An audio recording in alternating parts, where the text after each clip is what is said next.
谢谢大家来参与亚洲策展史第2集。那我们的第1集是去年10月的时候，那第1集的部分就是由2位艺术家、2位策展人透过策展的方式重新去看历史，以及2位学者怎么样去谈展览史的部分。那第2集的部分，我们更集中在机制的部分。我们请了这一些的学者跟策展人。基本上第2集都在谈展览史的部分，然后是透过亚洲不同的地方来看，所以上一次是Mori 美术馆的那个片冈真实策展人，他谈到了日本的展览史。那那一天演讲结束之后，我跟他聊天才发现说，展览史他从来没有在日本讲过。然后在台湾，这是他之前都在国外讲，那台湾也是，他觉得他非常开心有这样的机会去分享日本的展览史。他是说在日本还没有展览史研究的这个风气，他非常开心亚洲有这样的事情开始发生。所以我想这件事情从台湾开始也蛮有意思的，那我们可以非常有我们的主体性。所以今天的第2场我们邀请到了 Sophie， 那 Sophie 是台湾的老朋友。刚刚我们在后面吃饭的时候，已经有很多艺术圈的朋友来跟他打招呼了。那 Sophie 基本上从他开始在台湾做研究，到现在已经25年以上了。刚刚我们遇到赖成仁老师，他们对了一下时间，是1985年还是1987年他们碰到，所以你可以知道说，作为一个外部的研究者。他花了这么长一段时间跟这样子一个在地建立一个关系，到最后他最近出版一本书是跟台湾当代艺术有关的。那今天他在演讲里面会谈到这件事情，所以我们今天非常开心 ，Sophie 可以从一个外部的观点来看台湾，他应该就是台湾最好的朋友，然后把台湾很多当代艺术的展览带到全世界去了。那我们今天也非常开心有高先惠老师。高先惠老师是非常重要的艺评家、学者。那他从90年代以后的书写或之前的书写就有非常多的关注，所以由高先惠老师来回应 Sophie 谈，更多是关注在台湾的这个当代艺术里面跟认同有关的议题，我想是非常合适的。那我今天就是很快的把麦克风交给高先惠老师，让高先惠老师来介绍一下 Sophie。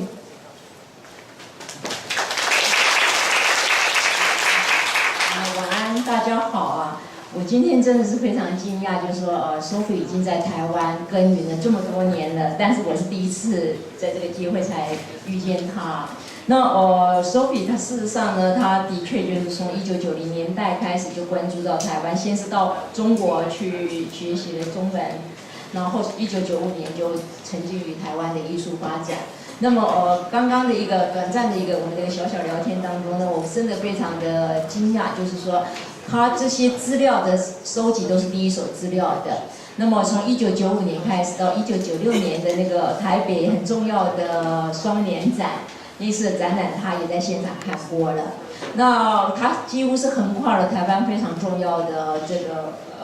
2-3个 generation 嘛，我认为啊，从赖纯纯，然后今天陈建北老师也在这里。然后刚刚也碰到了那个郭义成，年轻一辈的，几乎就是都跟那个 Sophie 老师非常的熟悉。那 Sophie 老师他是在 Australia Sydney 大学拿到他的一个博士，那么这本书呢是他的一个博士论文，他重新再给他再延伸成一本书，那是在荷兰出版的。我拿到资料的时候，我只有这么一点点，但是我看了以后，我就觉得他好像他真的是在台湾来讲，不管是台湾或在那个我们讲说是说在全球上来讲，我认为是第一个用英文的方式介绍台湾当代艺术的，这个是非常难得。介绍中国当代艺术的那个书写，英文书写很多。那特别只把台湾抓出来，就是当做一个主要的主题来介绍的呢。据我的认知，这是一个第一本，也是非常重要的一本啊，尤其是它都是第一手资料来书写的。那么刚好也是我宿舍有一个那个 Australia 的老师，就是知道他今天要来演讲，他特别来问说，那有没有这本书呢？我说我真的只有这样子，但是我相信就是你们如果在 Google 吧 ，Google 它应该都可以找到这一本非常，就是说如果有兴趣的话。那第一个就是用的是梅炳炎老师的这个照片。那我刚刚真的是觉得，就是说看他这本书，等一下他要介绍的时候，真的会让我再回到好像20-30年前开始跟台湾当代艺术接触的那个年代。那个年代真的是除了涉及到雄狮杂志那时候很多文章出现了，那艺廊方面有春之艺廊，还有很多很重要的艺廊正在崛起的当中。那么那个年代你可以看到，就是说它跟解严当然也有关系。那等一下的介绍，我就要希望把时间留给那个Sophie老师跟大家分享啊。然后也非常高兴你们来，我真的很开心，就是说没想到还这么多年轻的朋友对于台湾这个过去30年间的艺术，还有就台湾这个有关于认同上面，在台湾认同过程当中，艺术到底扮演什么样的角色，有这么的一个兴趣。那大家待会可以一起分享，还有一起做一些讨论。那我现在就把麦克风给讲者，谢谢。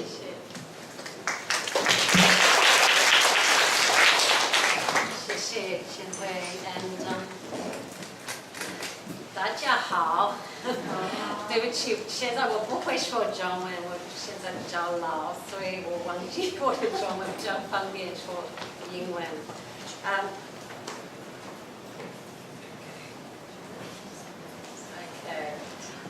So I just wanted to say, first of all, thank you very much to the Spring Foundation and also Dr. Lu Pei for inviting me to speak here tonight. It looks like a fantastic program that Pei has developed as part of this series, so I'm really pleased to be contributing towards that. I'd also like to take the opportunity to thank a few people who have contributed towards this book that has just come out, and in particular the artists and the curators, the museum professionals. There's too many people really over the last 25 years that I can't sort of name them all individually, but I'd just like to thank you all. Some of them are here tonight, Lai Chun Chun, various other artists here and curators, so I thank you very much for your contribution towards the book. I'd also like to say thanks to the Zhang Jingguo Foundation, who gave me very generously gave me a subsidy to help develop, do the research and produce the book. So thank you again. I'm really thrilled to be here to be speaking to you tonight. It's taken about 25 years to get to this point where I'm able to actually talk about the research in any depth. I've had numerous conversations with artists, curators, scholars around Taiwan, and finally I've got the the book is here, so it's wonderful to be sharing it with you tonight. I'd really like to open the floor up after the talk to some questions. I'm really interested in finding out what you think about some of the issues that I'm going to be speaking about. So please don't hold back. Sorry, Leonard.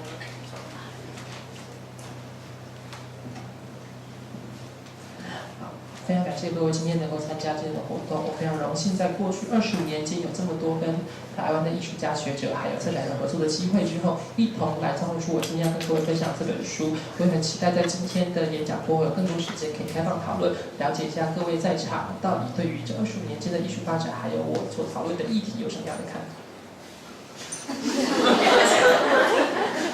好棒。So thank you, Leonard. I wanted to thank Leonard for the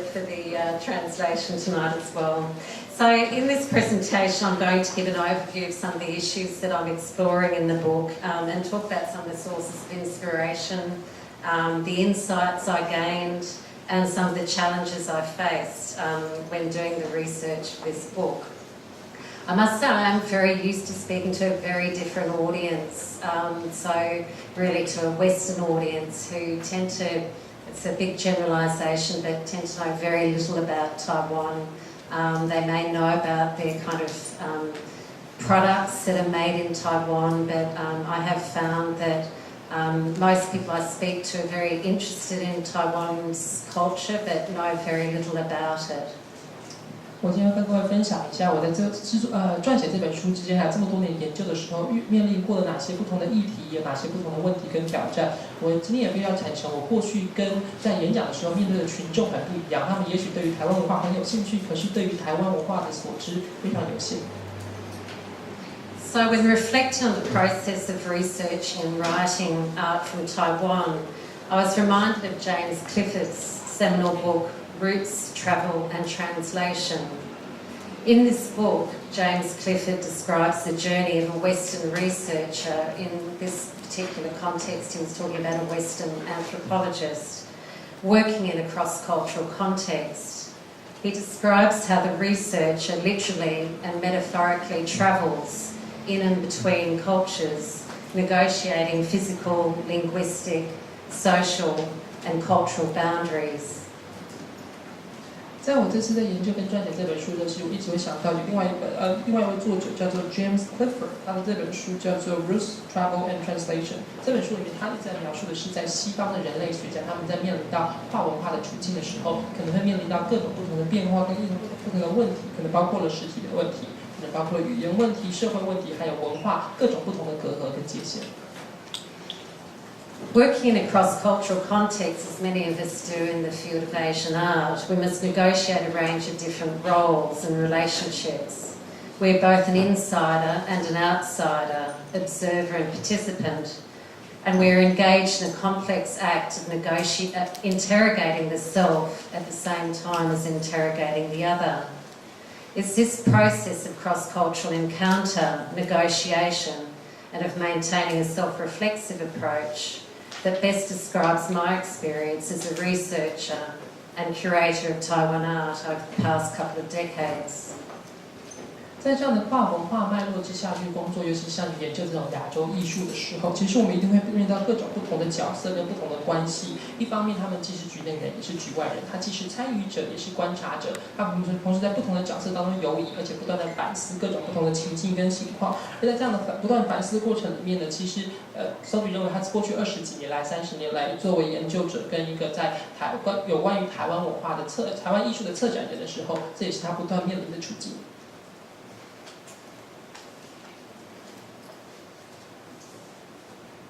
So I want to begin this talk with a story, and it was based on a conversation I had with an artist in Taiwan, and it actually became the source of inspiration for my book. Not long after arriving in Taiwan in 1995, I met Chen Shunchu, an urbane and widely respected photographer based in Taipei, who sadly passed away several years ago. During an interview at IT Park Gallery in 1995, he explained to me that this image that you see here was emblematic of Taiwan and expressed a certain Taiwan consciousness or Bantu Ishu. 今天在演讲一开始，我先跟各位分享一个故事。这个故事他在当时在台北的时候，在为艺术家互相对话的一个过程，他也因此有了灵感，想要去写我们今天看到的这本书。他在1995年的时候，在一通公园认识了陈顺竹老师。那不过你看，顺竹老师在几年前的时候过世。当时顺竹老师在介绍这幅作品的时候，他身为摄影师，他跟 Sophie 说，这幅作品里面呈现出了非常浓厚的本土意识。The photograph depicts a concrete derelict building situated in a barren landscape against a deep blue sky. Upon the walls of the building, the artist has placed in neat rows a series of 8x10 black and white photographs, portraits of his family and friends. Their heads are partially cropped and they stand with their arms firmly positioned by their sides. The work is part of a site-specific photographic series entitled Family Parade, which Chen produced in 1995 in the Penghu Archipelago, where he was born and raised. 这个作品各位看到的画面呢，是当时在这座废墟的前面，废墟上面呢背景是非常美的蓝天，上面的时候陈胜竹放了很多他的亲友的黑白照片，而这些黑白照片里面每一个人都站得非常的立正，非常站得挺直的站在画面当中。而这个作品呢，是当时陈胜老师在1995年的时候所做的家庭旅行系列的作品，而这个废墟的所在地就是他从小出生成长的澎湖。I hadn't visited Penghu at that time, but when seeing this image, I was reminded of Christian Boltanski's photographic installations, which trace the lives of the lost and forgotten, or the work of Mark Riddell, which blends documentary and conceptual methods of image making to explore notions of identity, place, and belonging. 当时Sophie老师还没有去过澎湖，不过他看到陈胜竹老师的作品的时候，就会想到其他西方艺术家他们的作品，比如说 Christian Boltanski 他的这些的摄影的装置，去追溯了这些已经失落或者遭人遗忘的这些身影，还有生命，或者是现在各位看到这位艺术家 McIntyre 他的作品里面，他会去透过这些观念式的而且记录式的方式去呈现出包括了身份认同、场所。还有归属之间的问题。However, during this interview, Chen was at pains to demonstrate to me that his work came from Taiwan and expressed Taiwan consciousness, or Bantu Isha. Seeking to convince me that his works expressed Taiwanese consciousness, he showed me other works from this series, which you see here. And he said to me, I quote, "These works are deeply rooted in the soil of Taiwan." He legitimised his claim by the fact that he was born and raised in Penghu and defined himself as a Benshenren, or Taiwanese. 在当时陈胜老师非常努力想要跟 Sophie 解释他们这作品里面的台湾意识，他后来也让各位看到了在画面里面其他这个系列的作品，他非常强调这一系列作品呢都非常的根深于台湾，而且他还非常强调自己是本省人的身份。I wondered what would compel an artist to make such a statement. Why are these images emblematic of Taiwan's identity, and what does it really mean to have Taiwan consciousness? 当时Sophie老师在好奇的是，到底什么样的原因跟情境让台湾的艺术家非常的强调自己的台湾的身份认同，还有台湾的本土意识，而为什么这样的影像又能够去反映出台湾的身份认同？还有到底这样的作品跟台湾意识之间的还有本土意识的关联是什么？ A skeptic may suggest that Chen's desire to highlight the cultural distinctiveness of his work is a tactic, an appeal to Western Orientalist taste for the foreign or exotic. Others may say he was strategically positioning his work in line with global art discourses, trends and market forces. During the 1990s, with the growth of post-colonial studies, identity issues relating to the body, race and gender were popular subjects of debate in academia as well as in the arts. Major exhibitions held during this decade, including the Asia-Pacific Triennial and Contemporary Art in Asia Traditions Tensions, also focused on themes of identity, place and cultural difference in the context of modernisation, tradition, nationalism and globalisation. 在当时，有一些也许会质疑陈胜老师透过这种手法，他觉得是一种策略，他希望把自己透过这种方式，然后把自己纳入到这种全球的文化的架构当中，也可能是希望能够去回应有当时很多的西方人他们对于东方人的看法，他们那种异国风情那种想象的概念。因为在90年代的时候，其实在这样的后殖民研究的兴起之后，很多的身份认同问题，尤其是关于到身体、种族跟性别，都是当时非常非常受欢迎而且非常常出现的这些艺术跟研究的主题。那当时也有很多不同的展览，比如说亚太3年展，或者是在有关于亚洲当代艺术的这些展览，其实都会触及到身份认同、场所还有文化差异的问题，所以他们都会放置在全球化、传统、民族主义还有这些不同的架构之下。However, there was a sense of authenticity and also urgency in Chen's appeal, which made me think that his intentions were not market-driven. Also, these photographs were not one-offs. They're part of a much larger body of work Chen created in his short lifetime, which explored issues of identity, memory and place.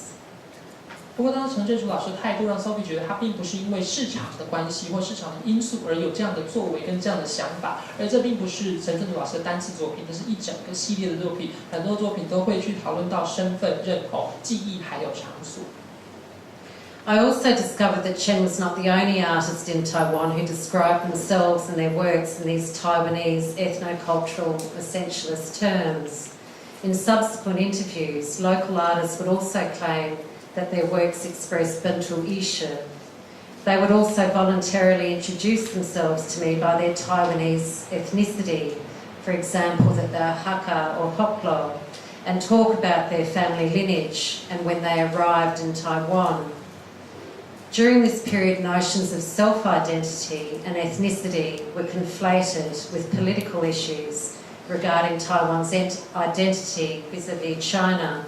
and frequently artists would openly declare their support of Taiwan independence, if not national self-determination.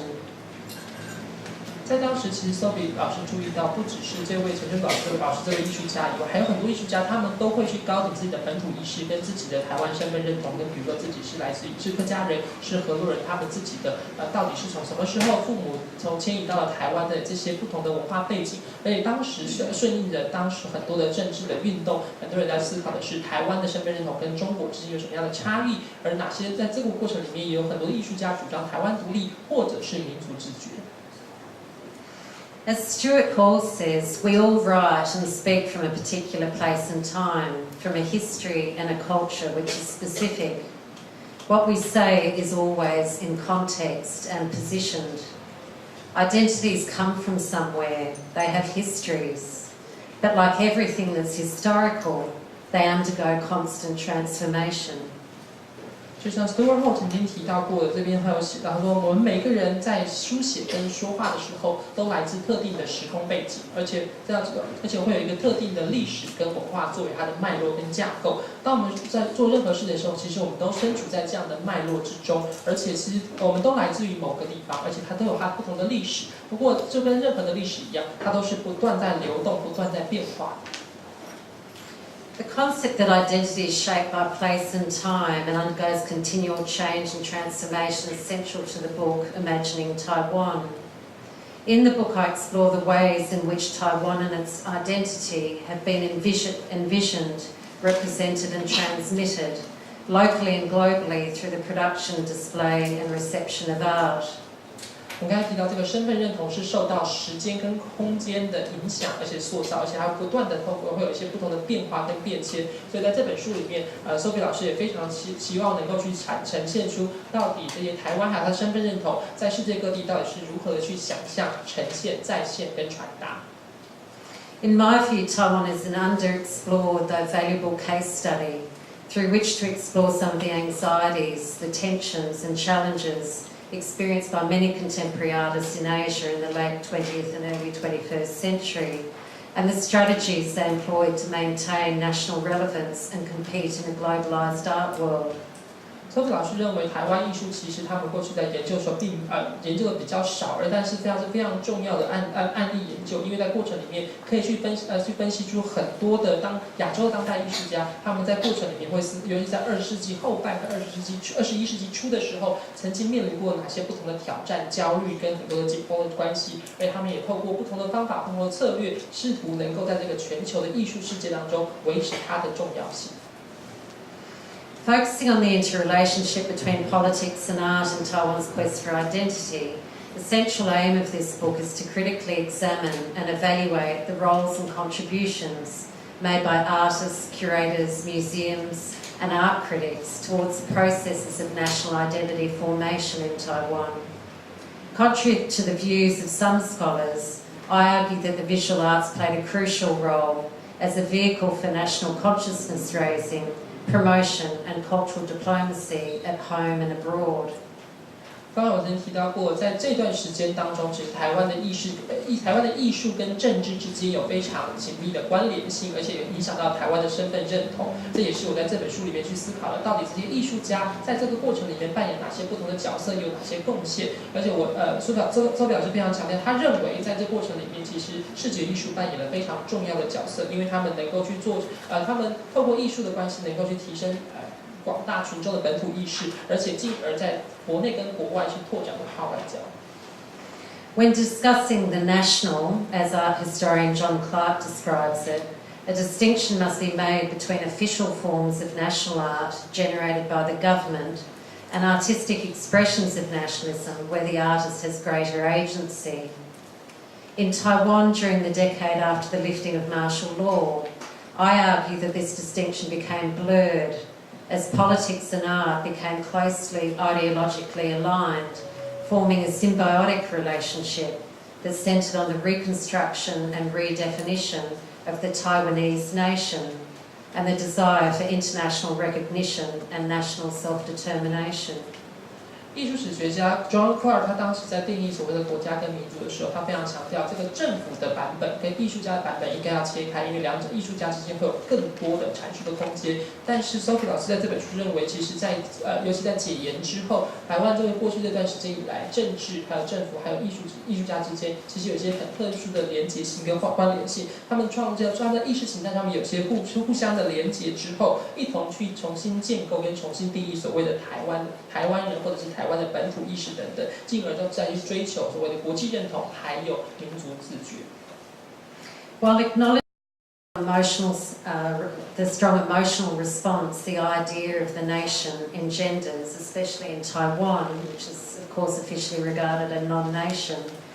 this research is based on the premise that national identity is not a bounded or fixed essence. Rather, it is a fluid and changeable construct that is shaped by time and place. It is socially generated and influenced by changing national and global circumstances. So the purpose of this study is therefore not to define or to demonstrate or validate the cultural distinctiveness of Taiwan's identity, but rather to explore the ways it's been visually interpreted and represented in art during this critical moment in Taiwan's history. 但台湾讨论到国家的时候，常会引起很多人有很激动、很激烈的想法跟回应，而且很多人有些人甚至认为台湾并不是个国家等等。但是这次书籍里面的研究是认为，国家的身份认同并不是一个固定而且僵化凝固的这个概念，它是一个在历史还有这个文化里面不断在流动、不断在变化的一个过程，而且受到很多时空的影响，也会受到这些国际之间的趋势跟脉络跟情境之间的影响。这一次的研究的主题并不是为了要去验证，比如说台湾身份认同的文化特殊性，而是希望能够在这样的过程里面去探索到底在台湾的艺术这些作品当中如何去呈现，和如何去再现这样的身份认同，而且尤其在当时是一个非常特殊的时空背景。This book concentrates on the post-martial law period from 1987 until 2010, a transformative period when democratisation gave rise to a heightened sense of Taiwan consciousness and a growing awareness of Taiwan's place in the world. Issues concerning Taiwan's identity, its regional and global status, and its relationship with China were at the forefront of national debate. Now, I assume that you're familiar with many of the issues surrounding Taiwan's identity debate, so I just thought I'd highlight just a couple of events that I think were particularly influential in terms of generating this debate. And these included the election of Taiwan's firstborn President Lee Teng-hui in 1996. I believe his election was significant because it represented the successful Taiwanization of the KMT, as political power was symbolically transferred from the Waishenren or mainlanders to the Benshenren, the Taiwanese. 在这本书里面，主要涵盖的范围跟时间点是1987年到2010年，也就是解严后的这一段时间。而这段时间里面，当然有很多我们其实很多人在生长在台湾的各位都非常熟知的很多政治跟社会的事件。而在过程里面，也因为民主化的关系，升高了很多所谓的本土意识，让人们更开始去关切到台湾在世界各地的台湾在世界的地位跟定位。而在这个过程里面，还有很多不同的讨论，包括了台湾跟中国之间的关系、台湾的身份认同，还有在区域还有国际之间的地位。那今天跟各位简单说明几件Sophie老师认为非常重要的历史事件，包括第一个是台湾第一位在台湾出生的总统李登辉当选是在1996年的时候。这个过程当中，当然一方面也代表了国民党的政权从外省人移交到了本省人这样的一个象征意涵。President Lee, who was of course Japanese educated and maintained links with Japan, supported and some might argue promoted developing stronger connections between Taiwan and Japan. In a much publicised interview with a Japanese journalist in the Sahahi Daily, Lee called attention to his affiliations with and penchant for Japan, and at the same time declared his antipathy towards the former KMT government, describing them as a foreign, I quote, as a foreign power that came to rule the Taiwanese. This, of course, raised the attention of the Chinese government, who viewed it as an expression of Taiwan-China separatism. 各位都熟知李登辉总统在世界的过去接受日本教育，他跟日本的关系非常密切。他之前接受朝日新闻的专访的时候，也曾经提到过，他跟日本关系多么密切，而且把国民党政权视为是来自外来的政权来统治台湾。所以当时当然这番言论也引起了中国政府的紧张，他们认为这就是象征着台湾跟中国分裂的开始。And this work up here by Mei Dingyan responds to that particular interview with Lee. And the work is called Taiwan Loves Japan, Japan Loves Taiwan. The Taiwan Straits crisis in 1995 and 1996, when the Chinese government launched a series of unarmed missiles towards the Taiwan Strait, which landed in close proximity to Taiwan's seaports, was also, I think, another critical factor that triggered this debate about Taiwan's identity. I was actually living in Taiwan in 1996, and I remember how scary it was. The Chinese government claimed that these were merely military exercises. However, it's generally acknowledged that the timing and proximity of these missiles to Taiwan was calculated, and where it was an attempt to intimidate Taiwan's pro-independence supporters and suppress Lee, who the Chinese government believed was steadily moving away from the One China policy. 9596年的时候，台湾发生过台海飞弹危机，当时中国政府对台湾的外海跟近海附近发射了几枚的飞弹跟导弹。当时Sophie老师也住在台湾，所以他当时记得台湾当时的气氛多么的紧张，跟多么的感到威胁。虽然中国当时政府是宣称这个导弹只是个演习，不过它所在的它落海的位置非常经过精密的计算，所以当时中国政府也试图透过这样的飞弹跟导弹的试射，试图去威吓这些支持独立的民众，也是试图去压制李登辉所领导的政府，希望他们不要背离所谓的一个中国政策。Furthermore, many Taiwanese were acutely conscious that the 1997 Hong Kong handover was looming. After the Tiananmen crackdown in Beijing in 1989, people in Taiwan were understandably concerned about their future, and artists responded to this sense of anxiety that prevailed in Taiwan through their works, and this is just a few works by Wu Ma Li and Yao Rei Zhong. I won't talk about these works in any detail tonight. I actually included these works in a lecture that I was giving last night in Hong Kong, and the Hong Kongese who came to the lecture were very interested in these works and commented on how little they know about Taiwan's contemporary artists, but how they share very similar concerns in terms of identity issues in relation to China. 很多的台湾民众当时也非常的对于1997年香港回归中国或主权移交到中国的这件事情非常的记忆犹新。尤其1989年的天安门事件之后，很多的台湾民众都对于自己的未来还有这个国家的未来感到非常的忧虑跟紧张。很多台湾的艺术家也把这样的焦虑感呈现在他们的作品当中。各位看到画面上面是吴满玉老师跟姚瑞忠老师的作品。Sophie 老师昨天在跟香港的观众在介绍这场演讲的时候呢，香港观众其实非常的有兴趣，他们当时他们过去并没有意识到台湾当时有很多的当代艺术家其实跟他们有这么相近的危机感。These events triggered a critical re-evaluation, re-envisioning of Taiwan's identity and a process of Taiwanization or de-sinification, which was symbolised politically by the election of Li Donghui, but it also incorporated the rewriting of history textbooks, the renaming of streets, the promotion of local and indigenous languages, and raising awareness of Taiwan's distinctive history and culture through exhibitions. Chen Shui-bian, then Taipei's mayor and of course later president, played a critical role in the process of Taiwanization and actively promoted the preservation, development and promotion of Taiwan's local culture and its indigenous or Austronesian heritage. 当然，在这些我们刚才提到的这些事件之后，很多人都会有这些很强烈的危机感，或者他们去激起了更多的本土意识跟身份认同，所以有一系列的台湾化或者是去中国化这样的过程。各位应该可能还记得，我们当时重新改写了历史教科书，或者是很多的街道更名，还有去推广本土语言以及原住民语言等等，都是希望能够去提升台湾的身份认同，跟透过这些不同的展览去呈现出台湾特殊的文化跟历史。而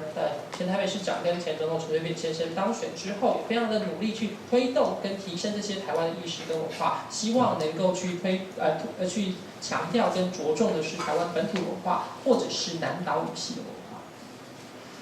After the lifting of martial law, subjects that were once considered taboo, such as the Bar incident, became a focus of political and social cultural attention in Taiwan. In an effort to acknowledge past injustices, in 1995, Li Donghui formally apologised to victims in the Bar uprising, in which many Taiwanese were brutally killed and injured by Chiang Kai-shek's KMT forces in 1947. 在解严之后，当然很多过去视为的禁忌话题都开始成为人们会关切的议题。比如说，各位看到画面上的228事件，1995年的时候，李登辉前总统也曾经正式向228受难者致歉。那228受难者当然是1947年的时候遭到蒋介石政权非常残暴屠杀的这些受害者。As part of this process of Taiwanization, a so-called Taiwan Studies fever swept the island, in which Taiwan's history, culture and peoples became a popular subject of analysis, especially in the humanities and social sciences. Prior to the lifting of martial law, Taiwan as a topic of study had largely been ignored in Taiwan, where school textbooks primarily focused on China's history and culture pre-1949. By the mid-1990s, increasing numbers of scholars, as well as artists, curators, museums and art critics, began delving into aspects of Taiwan's history and culture, to which they sought to call attention as an integral part of Taiwan's identity. 在这个台湾化或去中国化的过程当中，这个台湾研究的热潮在台湾其实也非常的兴盛，因为过去其实虽然我们身在台湾，可是有关于台湾的研究其实非常的少，而且很多人并没有去注意到台湾的这些内容跟台湾的特质。在过去的这些的教科书当中，其实都主要着重在是1949年之前中国的一些历史跟文化等等。后来到了90年代中期的时候，其实有越来越多的台湾的艺术家跟学者开始去注意到，也非常希望能够强调在这些的这个台湾的历史跟文化，因为他们认为这些都跟台湾的身份认同有密不可分的关系。One of the artists who engaged in this Taiwan Studies fever was Young Ma Lin, whose work you see here. In 1989, Young began a major 4-part series collectively titled Mainland Taiwan.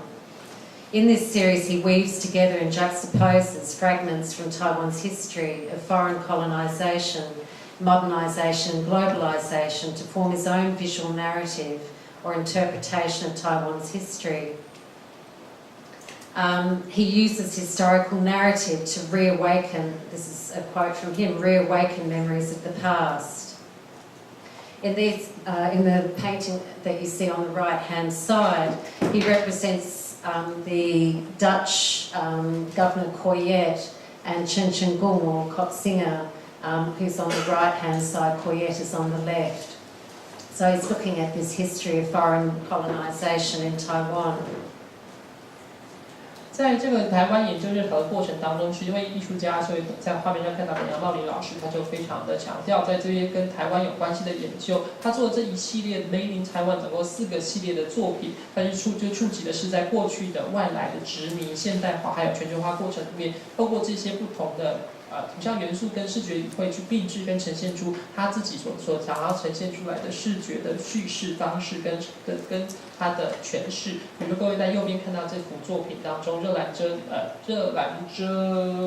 记事这部作品当中，就是他就画出了荷兰的殖民者，还有当时郑成功的画像之后，经过不断的并置跟重新拼贴出来的结果。During this period, there is a plethora of exhibitions at catalogues and books focusing on Taiwan's history, and these proved to be really useful for my own research. For example, up the top you have Xiao Chongrei's history of Taiwan, and Wang Xiaoshong as well, who was writing about Taiwan's art history.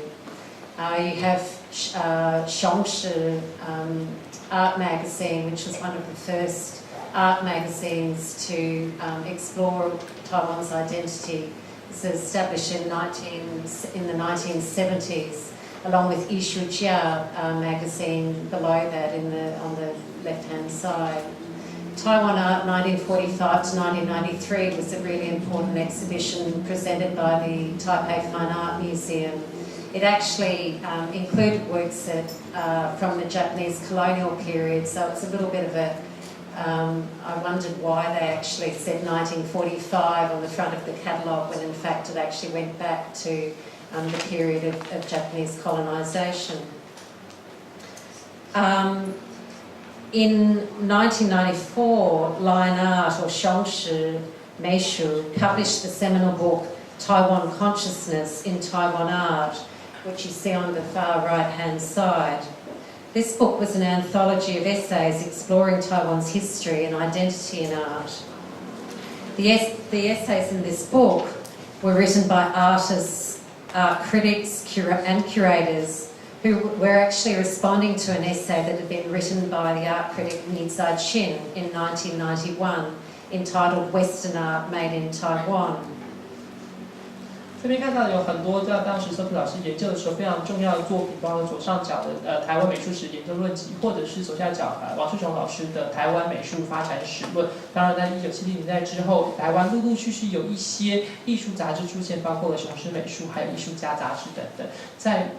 北美馆当时曾经举办过一场非常重要的展览，叫做《台湾美术新风貌》，它就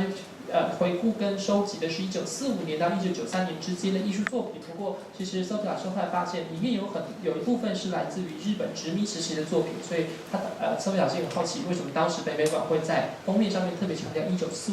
年之后，因为确有些作品是殖民时期的作品。那后来到了雄狮美术在1991年的时候出版了这本书，叫做《台湾美术中的台湾意识》，里面有很多来自于艺术家、艺评人还有策展人的书写跟文章，他们其实都要回应的是当时倪在庆老师在91年的时候曾经写过的一篇文章，叫做《在台湾创作的西方艺术》。In this essay, Ni Zai-chin promulgated the need for artists to develop a greater sense of native consciousness. He said artists need to pay more, and this is a quote, he said artists need to pay more attention to Taiwan's native culture or soil instead of blindly following foreign trends.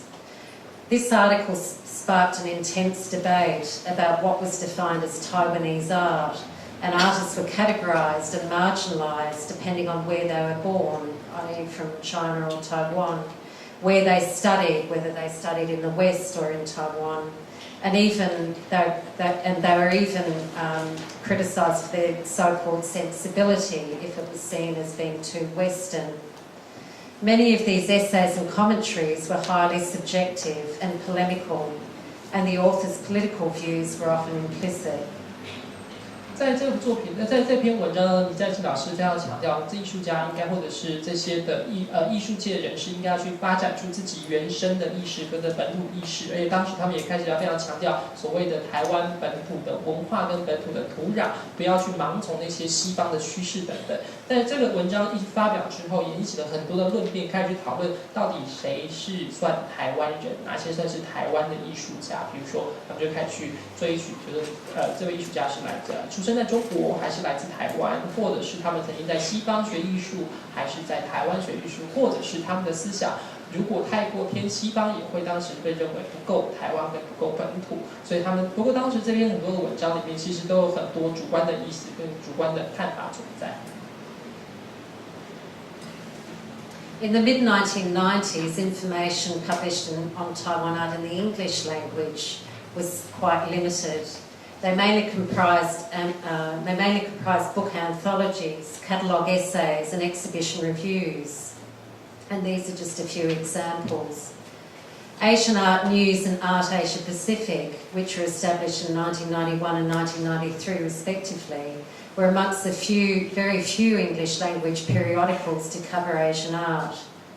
I began writing for both magazines when I came to Taiwan in 1995. I think it's also important to mention that in the mid-1990s, the World Wide Web was still in its infancy, so there wasn't the plethora of information, resources and databases available to scholars online or via social media as there is today.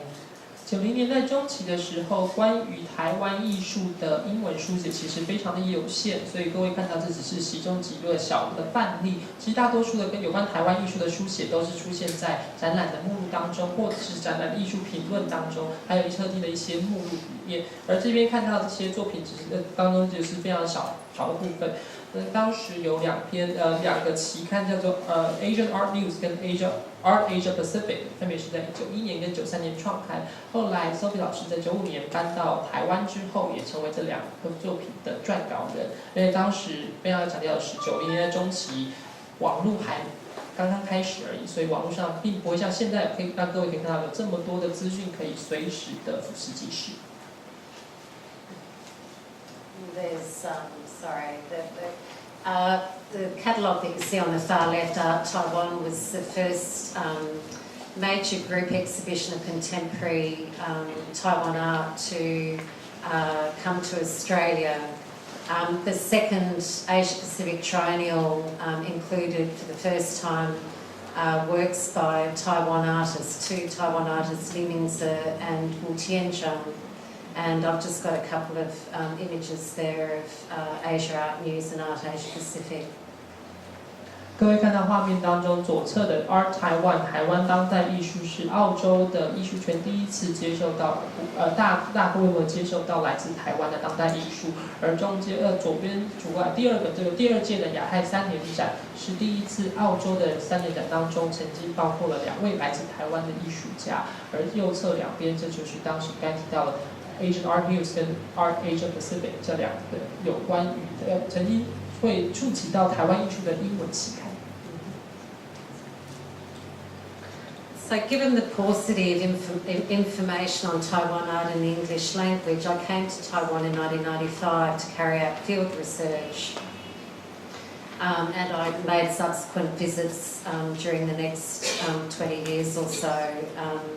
So over this time I interviewed more than 100,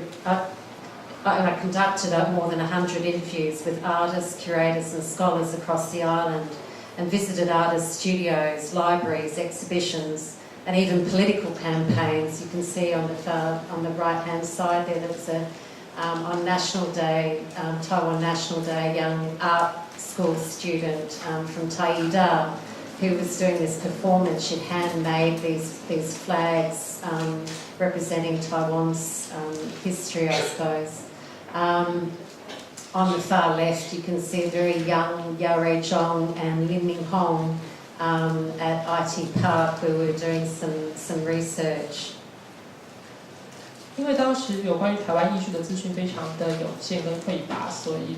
作为老师在95年的时候就到了台湾来，然后在这么多年研究过程里面进行了超过100场的访谈，去访问了艺术家、策展人还有学者等等。他也造访了各个不同的艺术家工作室、艺廊空间，还有图书馆等等，也参加了不少的政治运动跟活动，包括了各位看到在画面当中右手边国庆日的时候，台艺大的学生制字了他们的各种不同的国旗跟旗帜。在现场，那左侧的话是当时方宇老师在95年的时候，在一通公园跟非常年轻的姚瑞彤老师跟林明龙老师见面的网址。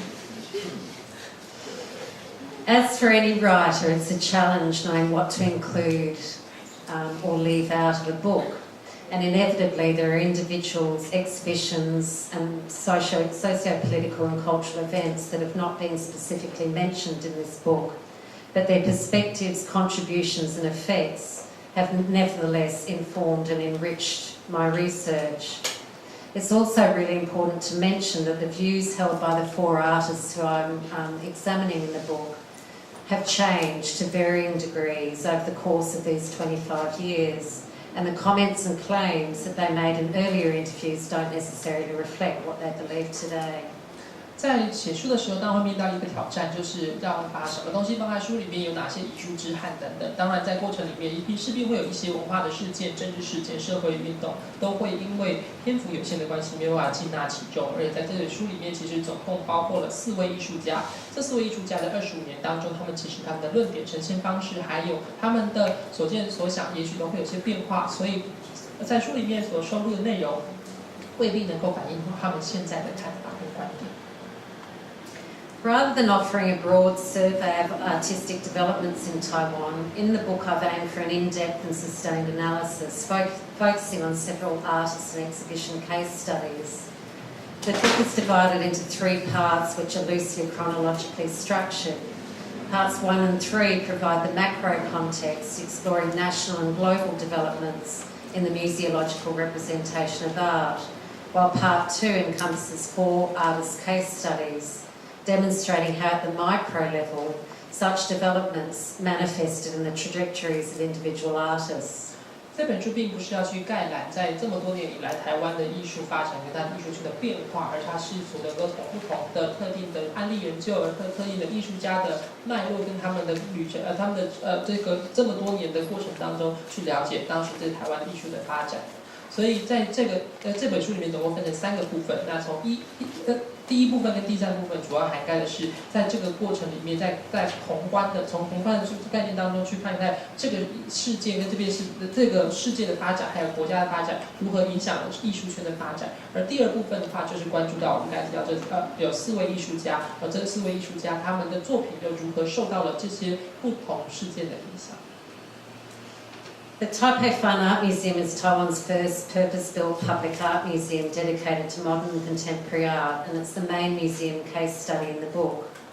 The Taipei Fine Art Museum is the principal organiser of the Taipei Biennale and Venice Biennales, which have been crucial platforms for municipal and national governments to promote Taiwan's national cultural achievements to local and international audiences, helping to boost national pride and legitimise the government's claim to national identity and self-determination.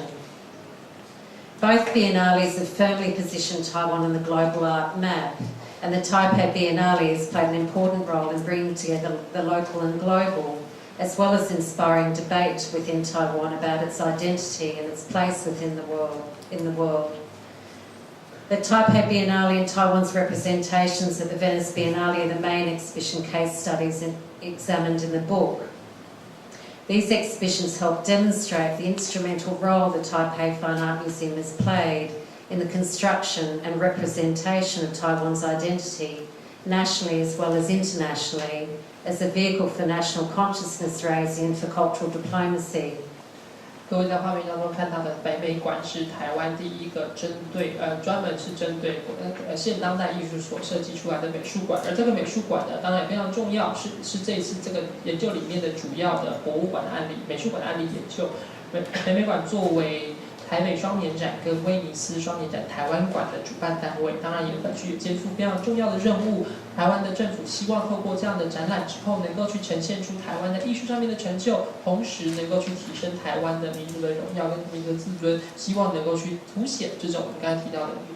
本土意识跟台湾意识。而这个在过程里面，台北双年展跟威尼斯双年展台湾馆也扮演非常重要的角色，因为这个过程里面，这两个展览也是我们在书里面所做的主要的两个展览的案例研究。这些展览帮助这些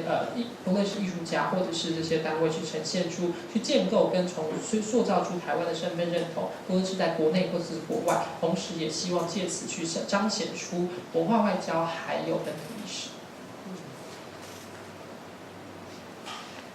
So these are some of the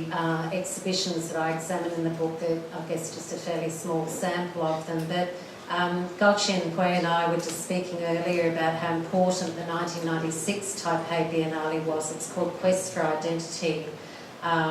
in English at least. And it was the first exhibition that was a curated Taipei Biennale and focused on Taiwan art, as distinct from the 1998 Taipei Biennale Site of Desire, which was curated by Fumion Nanzhou. And even though it's often sort of promoted as the first international biennale, it did actually focus on Northeast Asia, on Korea, Japan, Taiwan, and what was the other place? Korea, Taiwan, Japan, and China, of course. How can one forget China? Okay, and then there was the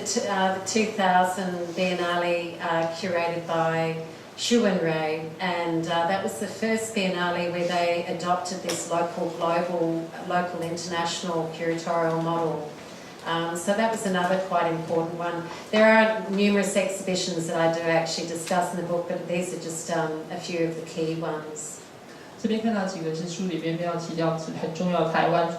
北双年展的代表，比如说在96年的时候，各位看到最左手边的这一个双年展的主题是台湾艺术主体性，这是他们在这个双年展里面特别去强调跟台湾艺术的主体性有关的议题。到了98年的时候，这个左边数来第三个欲望场域这个展览，他们称之为是台湾第一个是有国际的双年展。那这个双年展里面涵盖的其实艺术家包括了台湾、中国、日本跟韩国。到了2000年的时候，这个展览这个台北双年展是由石文水老师的策展，当时这也是台北双年展第一次尝试双策展人的模式。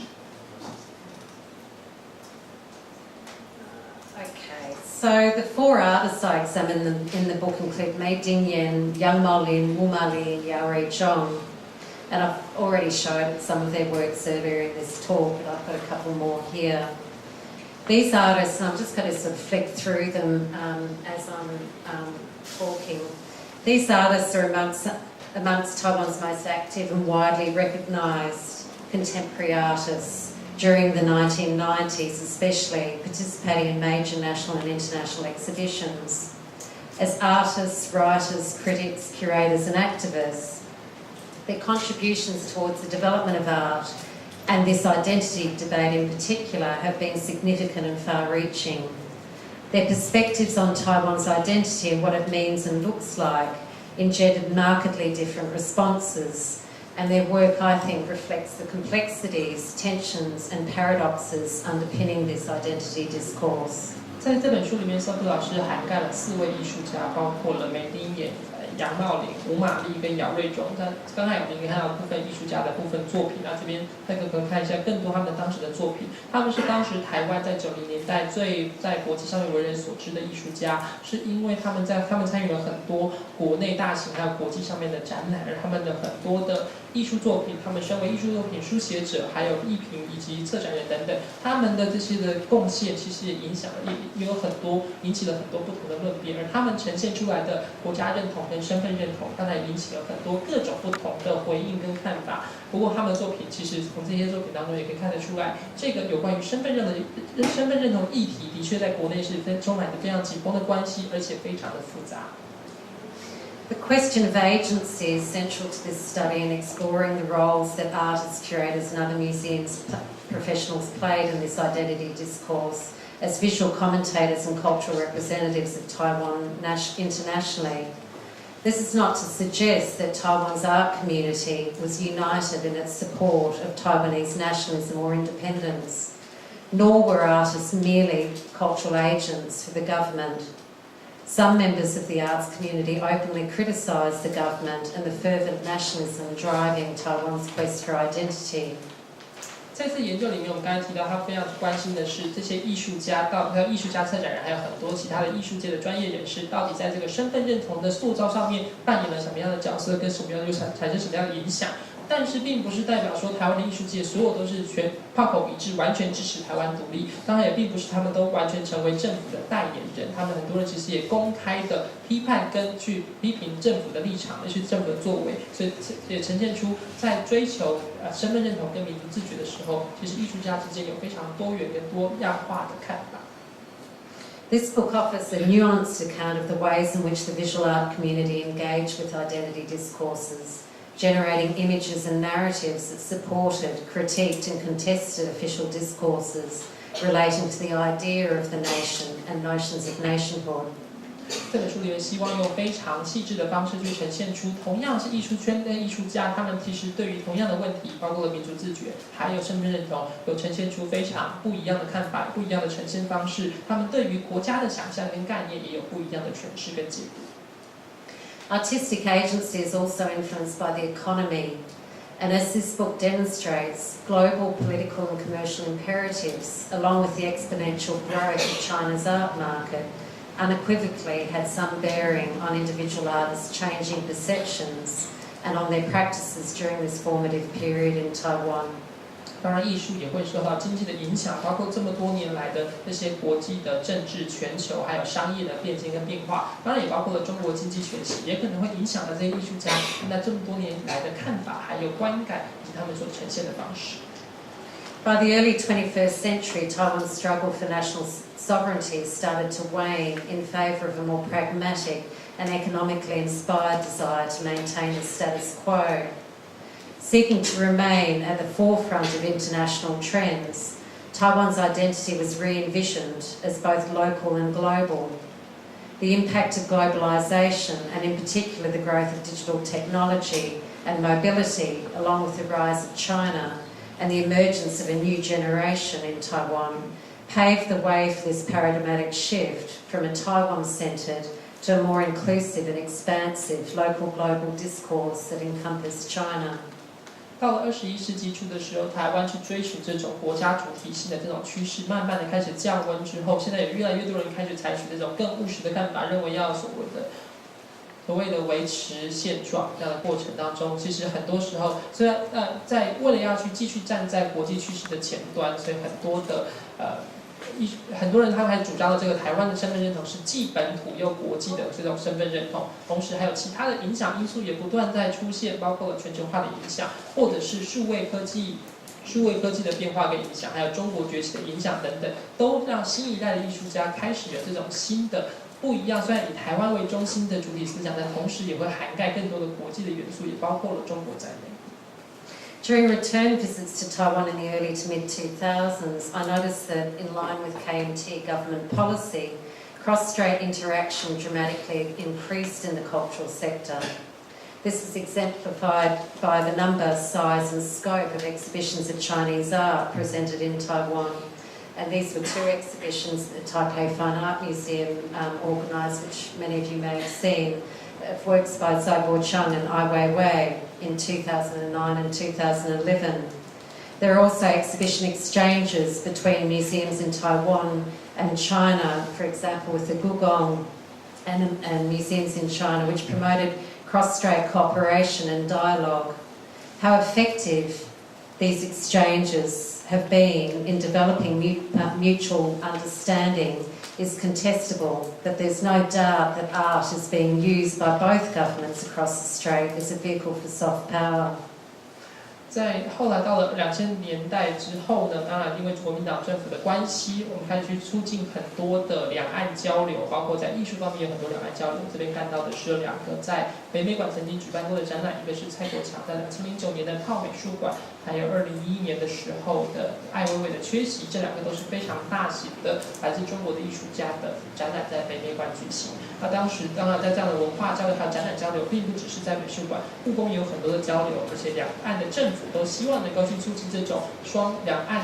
海峡两岸的交流跟合作。当然，这样的海峡两岸交流跟合作到底有没有发挥实质的意涵跟实质的功能，当然有待商榷。不过确实，当时两岸的政府都的确希望把艺术作为一种载体之后，作为他们能够去促进合作跟交流的方式。Having said that, since the DPP's President Tsai Ing-wen came to power in 2016, there's been a subtle but noticeable shift in the cultural field towards Southeast Asia, as the government seeks to minimise Taiwan's dependency of China, which of course was the key issue that sparked the sunflower movement in Taiwan. Artists are also increasingly turning their attention to local issues which have global significance, and here you have just 2 artists, Chen Jie-ren and Wu Ma-li, who have been developing works focusing on the environment, migration, housing and sustainability, and the need for social reform.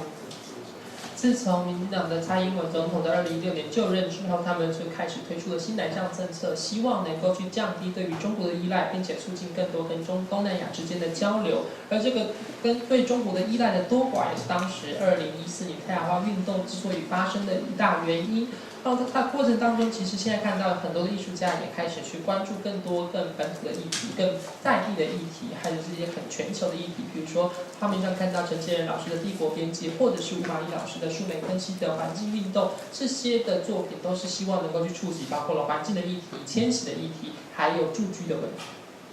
This book reveals how identity discourses in the visual arts have shifted from a Taiwan-centred narrative into a transnational vision, which recognises the fluidity and multiplicity of notions of place and belonging, and the limitations of a singular, coherent and integrated identity based on territorially bounded notions of national identity. 在这部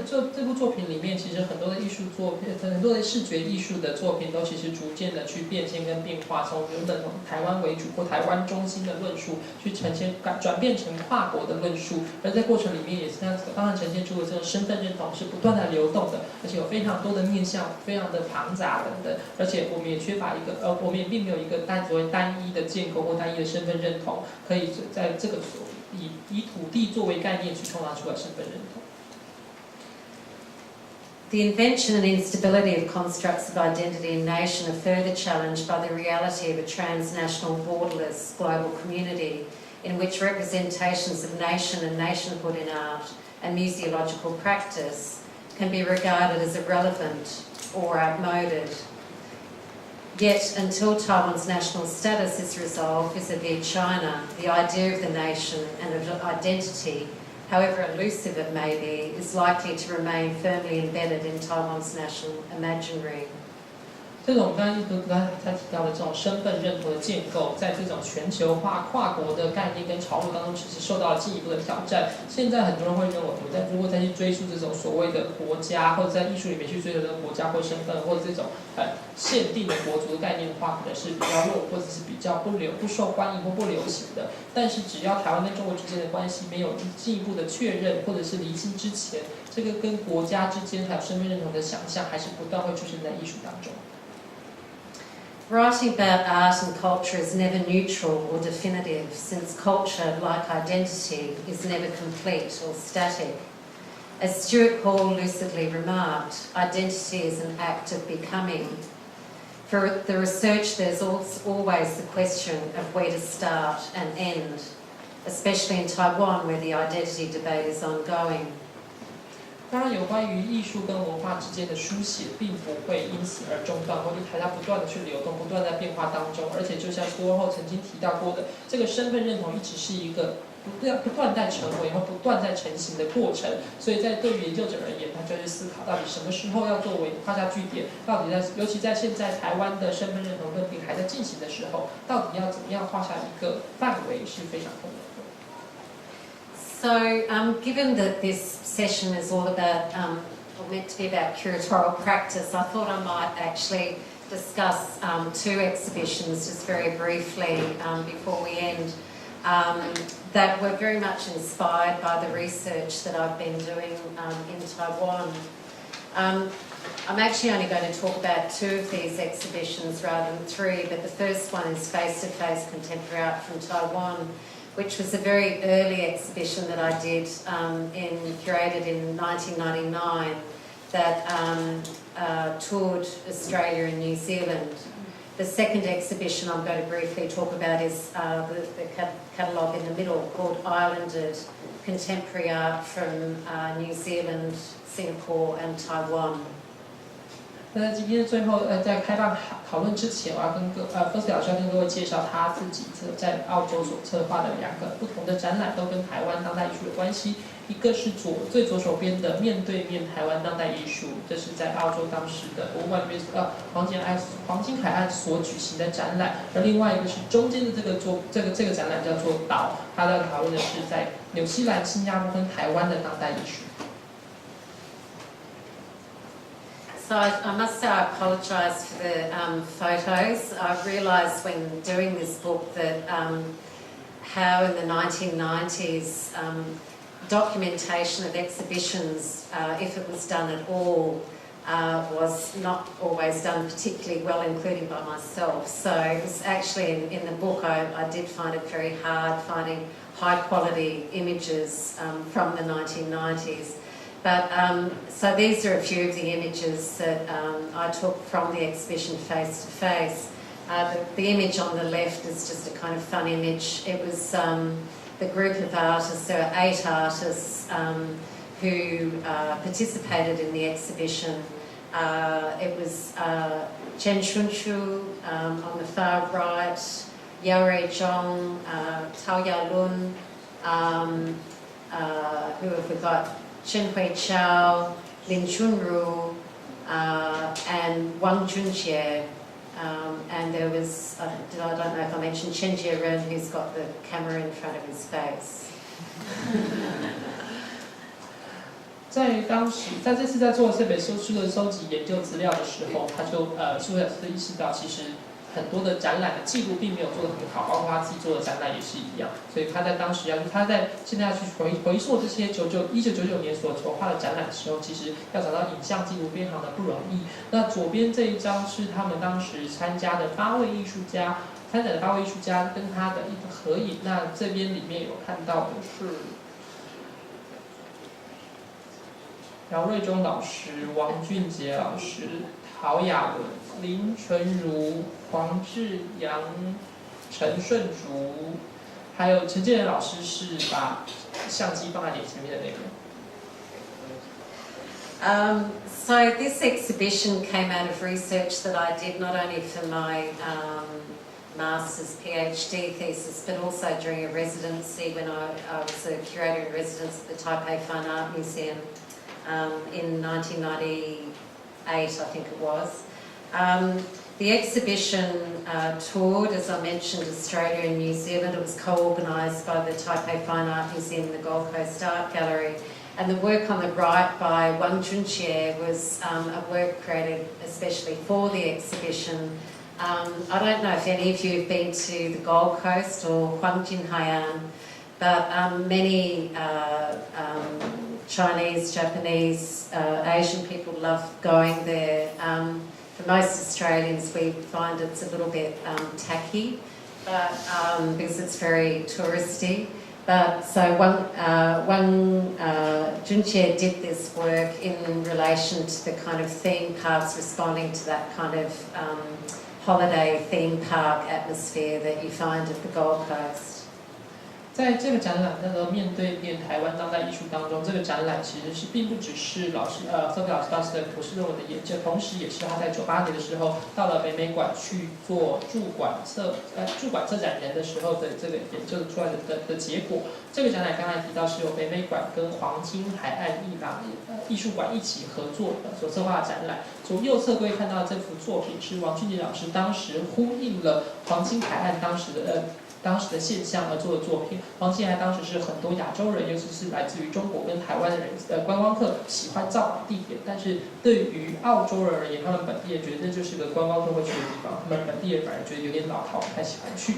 所以王俊老师就用这个作品呈现出了一般人们对于这个黄金海岸的主题乐园式的想象。So I'm just going to flick through some of these images. Unfortunately, I don't have an image for every artist, but the work on the far left is a work by Chen Hui Chao, who played an instrumental role in IT Park Gallery, which many of you might have been to. The other images are really installation images, but you see a series by Chen Jie Ren there that are being installed. More works by Chen Jie Ren. This was in Sydney and Canberra, where the exhibition toured. Again, Chen Hui Chao, Chen Chunchu and Tao Ya Lun. And then the work on the far right is by Yao Zhong. That was amongst his first Biro series that he created. 各位刚才看到这一系列的作品影像，都是当时这个展览的影像，包括了看到陈慧璇老师的作品。那陈慧璇老师后来也是一通公园这个艺廊非常重要的一员。那这边看到还有很多不同的作品，包括陈春竹老师作品、陈慧乔老师的作品、陈建仁老师，还有姚瑞洲老师作品，在各位看到的右手边。So this exhibition was presented, as I mentioned, the Gold Coast Art Gallery was the first venue, and it was presented alongside the Asia Pacific Triennial, which, as I mentioned, had begun exhibiting works from Taiwan in 1996. What I was really interested in doing in this exhibition was, in some ways, developing a counter-narrative to Western kind of preconceptions of what Taiwan art was meant to look like, which was generally regarded as being sort of ink painting or,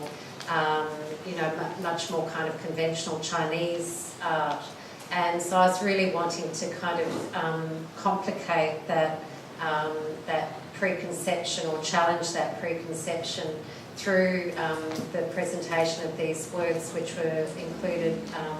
mixed media, computer-generated art, sensor-driven art, biro.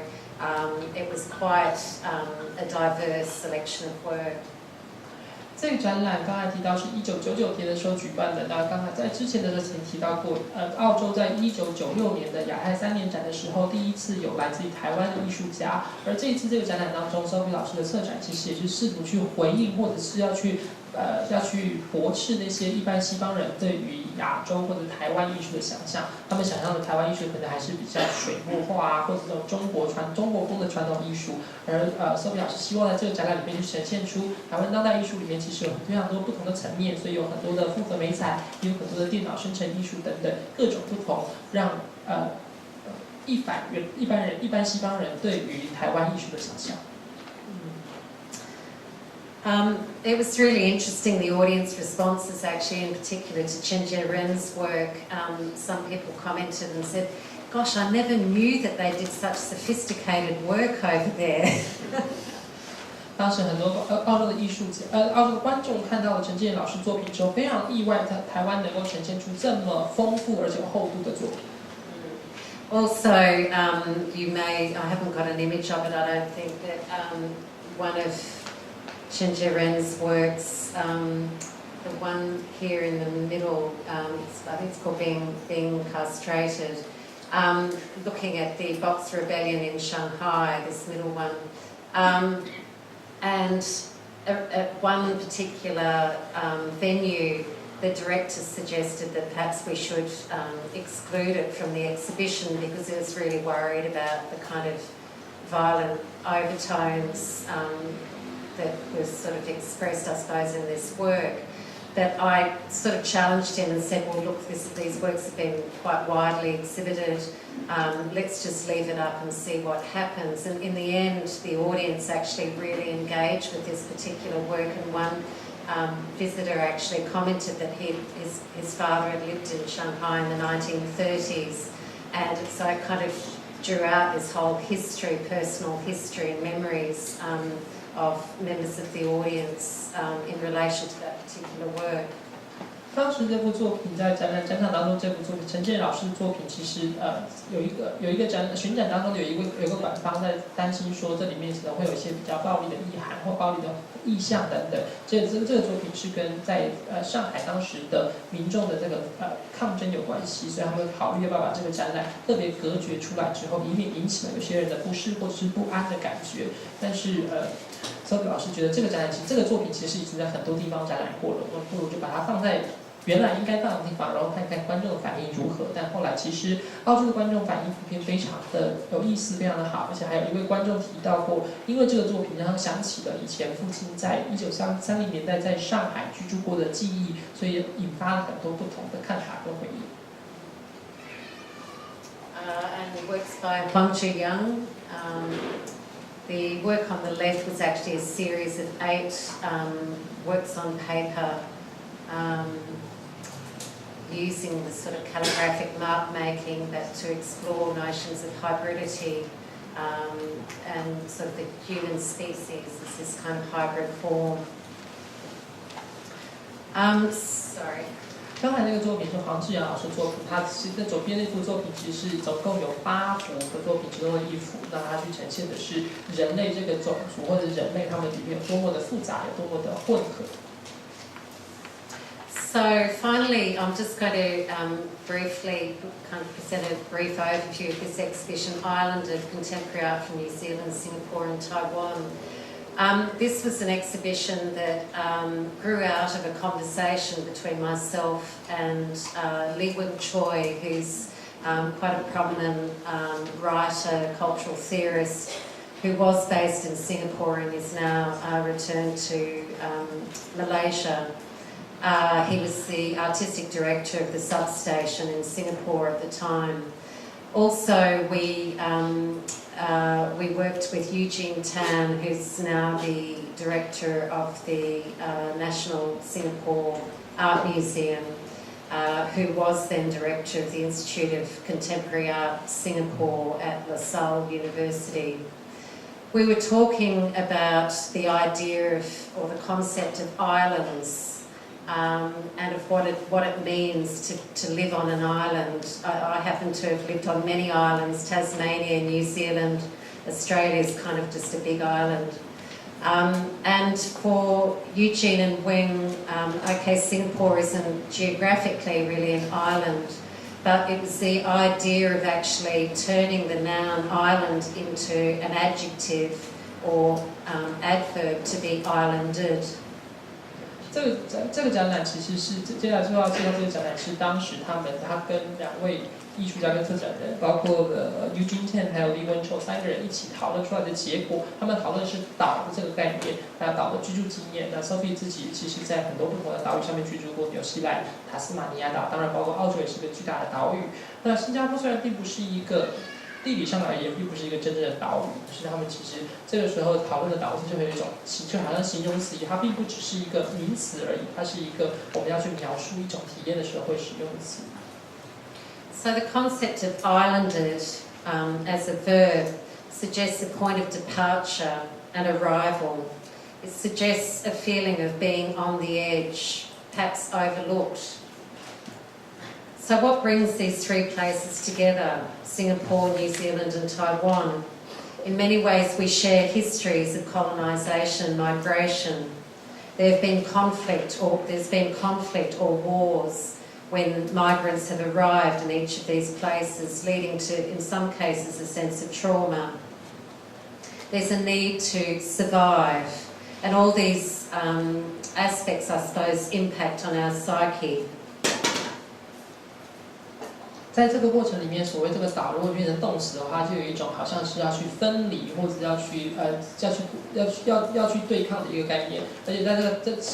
在这几个岛的过程里面，其实在这几个岛的历史当中，都会描述到过去有很多的战争或者一些战乱造成的迁徙，其他人因为战乱迁徙的关系到了这个岛上面之后，但这样的过程，这样的历史也会产生一些创伤，这些创伤都会影响他们的心理当中。So the exhibition featured works by 11 artists: Zui Guangyu, Yari Zhong, Wu Ma Li, and Tsai An-shi from Taiwan, Charles Lim, Ho Zunyan, and Amanda Heng from Singapore, and Regan Gentry, Richard Colleen, Annie O'Neill, and Stella Brennan from New Zealand. 这次的展览里面总共有11位艺术家，来自台湾的艺术家有4位，包括了崔广宇、姚瑞中、吴玛丽跟蔡安琪。新加坡的艺术家有 Charles Lim、欧志文跟何正言，还有Amanda。那来自纽西兰的艺术家是 Regan Gentry、Richard Colleen, Annie O'Neill, and Stella Brennan. That's right.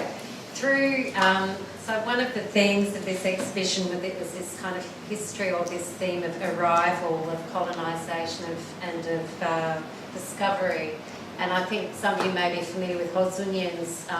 work. He represented Singapore at the Venice Biennale one year. Can't remember the year, but he did a series looking at the founding father of Singapore, and also Captain Cook, who of course discovered Australia and also New Zealand. So he was one of the artists who was exploring this theme. 这个岛的概念，我刚才提到跟殖民有关系，跟抗争有关系。然后这位新加坡艺术家，他继续在这个所谓的建国国父的系列当中，他就去讨论到了库克船长。库克船长当然是当时发现澳洲的人。This is work by Richard Colleen, Welcome to the South Pacific, which was also exploring this idea of discovery. These were actually drawing on motifs from Captain Cook's journey around New Zealand and Australia. 这些Richard Colleen 他所做的这个作品，当然在描述的是在库克船长当时发现澳洲的，他们在过程里面看到了很多不同的壁画的符号。Sort of an abstract version, I guess. This is a work by Regan Gentry, New Zealand artist, a young emerging, or at least he was at that time, young emerging artist. It's called Common Cold. And this is a rather whimsical work that Regan created, where he was exploring this idea of being islanded, quite literally, being in Wellington, the capital of New Zealand, which is regarded as a very windy city. It's got a reputation as being a very windy city. 这个作品 Regan 他在纽西兰的威灵顿所创作。他强调的是，如果称之为岛的话，它是个什么样的写实的概念？而威灵顿一向以来都是有风城这样的展览。So in this work, Regan climbed up the top of a mountain in Wellington during a very windy day, and he had a roll of toilet paper which he released into the landscape, and you can see it sort of unfurling in the landscape, a kind of marking of territory. 所以在这位艺术家，他当时就在风大的时候到了威灵顿的山顶上面，然后带了一卷卫生纸。等到风起的时候，他就把卫生纸丢出去，然后让它四散纷飞。而这个线条就让它好像呈现出了画地为王的概念。And this is the work by Charles Lim, Sea State 1, Inside Out, Inside Outside, where he's looking at the kind of boundary markers of Singapore and how the government continually is expanding the boundaries of Singapore. Annie O'Neill is an islander. She's from the Cook Islands, living in New Zealand, and she created this series of brooms working with the local community. These are traditional brooms that are used in the Cook Island that are increasingly being replaced by mass-produced brooms, which she says are mostly made from Taiwan. 左边的是 Charles 他当时所做的这类作品在思考的是新加坡政府不断透过填海造地的方式让这个岛变得越来越大。右边的是来自于库克群岛的这位艺术家，他说他当时就跟当地的民众一起去制作这种传统的扫把，因为他们当时市面上有越来越多量产的扫把取代了传统扫把，而据他所说，当时库克群岛上面的量产的扫把都是台湾制的。And this is a work by Yari Zhong, who was also in the exhibition, his Long March series. So again, looking at this idea of, I guess, origins of arrival, of not quite arriving, of history turning its sort of upside down quite literally. The work on the right-hand side, sorry for the blurriness of it, it was taken at the Institute of Contemporary Art in Singapore, but it shows the, I guess, the broader selection of images.